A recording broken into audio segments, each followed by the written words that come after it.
Welcome to Nature Walk, the podcast where we delve into the wonders of the natural world and explore the incredible stories that shape our planet.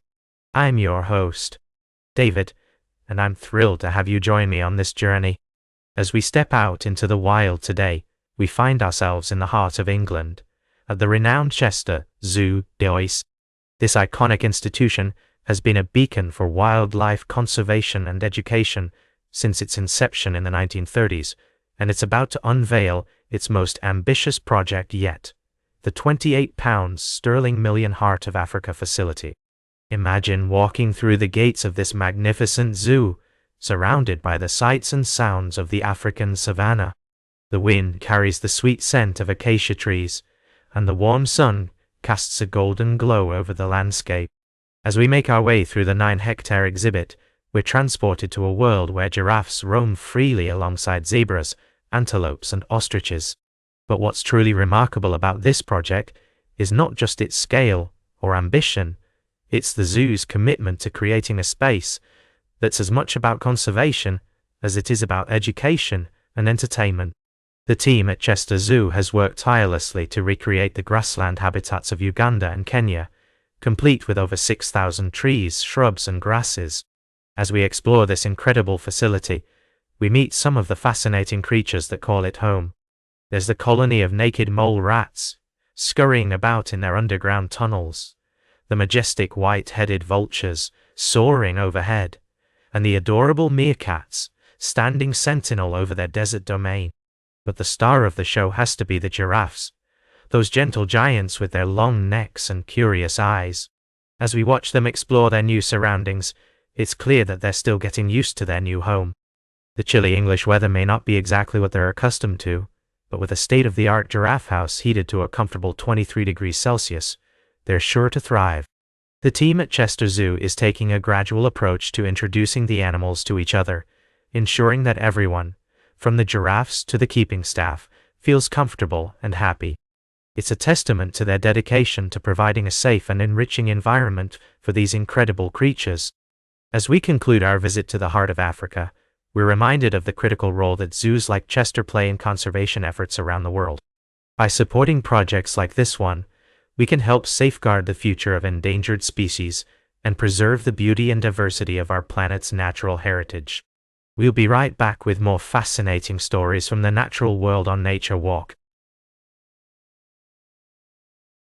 Welcome back to Nature Walk.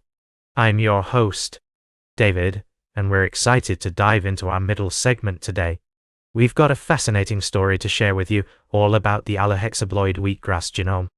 Now, you might be wondering what that means, but don't worry, we'll break it down for you. Researchers have been studying the genome of this particular type of wheatgrass, and what they found is really interesting. It turns out that this plant has a unique genetic makeup, with not 2 or 4, but 6 sets of chromosomes. This is due to a process called Allohexaploidy, where 2 different species hybridize and then undergo a duplication of their chromosomes. But here's the cool part. The researchers discovered that one of the haplomes, or sets of chromosomes, in this wheatgrass genome originated from a different genus altogether, called Triticeae.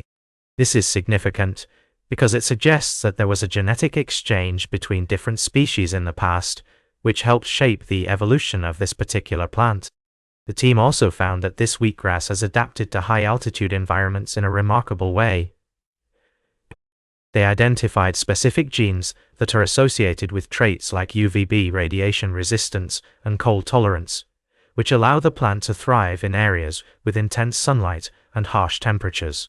This study not only sheds light on the evolution of this particular plant, but also has implications for our understanding of how plants adapt to different environments.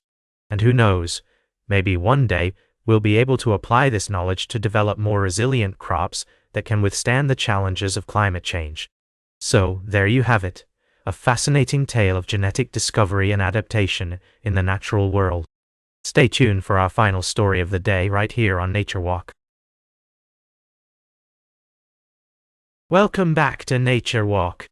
As we conclude today's journey through the fascinating realm of science and nature, I'd like to take you on a detour into the realm of immunology and virology. You might have heard of the recent advancements in the fight against monkeypox, a viral disease that has been making headlines globally. Researchers have been working tirelessly to develop effective countermeasures against this virus, and one of the most promising approaches is the development of neutralizing antibodies. These antibodies are like molecular superheroes that can recognize and bind to specific proteins on the surface of the virus, preventing it from entering host cells and replicating. A team of scientists has recently made a breakthrough in generating and characterizing neutralizing antibodies against two key proteins of the monkeypox virus, MONR and B6R. These proteins play a crucial role in the virus's ability to infect cells and evade the immune system. The researchers used a combination of advanced technologies, including single-cell sorting and next-generation sequencing, to identify and isolate these neutralizing antibodies from infected individuals. They then characterized the antibodies' binding properties and tested their ability to neutralize the virus in laboratory experiments. The results are promising, with some of the antibodies showing potent neutralizing activity against multiple strains of the monkeypox virus. This could lead to the development of effective treatments or even vaccines against this disease. As we explore the natural world, it's essential to recognize the intricate relationships between living organisms and their environments. The development of neutralizing antibodies against monkeypox is a testament to human ingenuity and the power of scientific collaboration. So, what can we learn from this story? Firstly, it highlights the importance of continued investment in scientific research and development. Secondly, it shows us that even in the face of emerging threats, humanity has the capacity to come together and develop innovative solutions. That's all for today's Nature Walk. Remember to like, share and subscribe. And until next time, keep exploring your natural world.